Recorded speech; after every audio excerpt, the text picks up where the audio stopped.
We have seen what is going on. We have seen the corruption in this country. If we keep quiet, it's like we are endorsing it. If we do nothing, it's like endorsing it and let people suffer. We have seen very sick people who can't get health care. We have seen, our young people not in school when they are supposed to be in school. The teachers should not be striking for government to pay them. The government has an obligation to pay them. It's a question of planning. It's a question of stopping wastage. It's a question of stopping the looting of the public resources so that you direct the resources to where they are supposed to be. So that our children can be in school. Those of us, when we get sick, we go to hospital and we get medication and treatment from the leaders.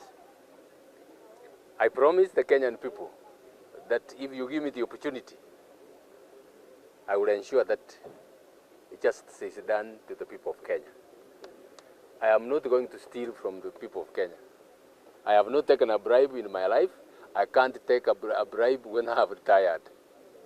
Trust me, I will take care of the resources for the good of this nation. Thank you. Many today live in societies where corruption, injustice, and exploitation are deeply rooted, where powerful leaders use their authority to oppress and enforce wickedness. The temptation in such a situation is to remain silent. The temptation in such a situation is to avoid confrontation. Remain silent, you don't say anything about it. You don't want to even tell those people who are doing what they are doing that they are doing something wrong because you don't want confrontation with them. The temptation in such a situation is to do nothing. Silence in the face of evil is complicity. Complicity means you are a part of that. You are a part, is like you are assisting those who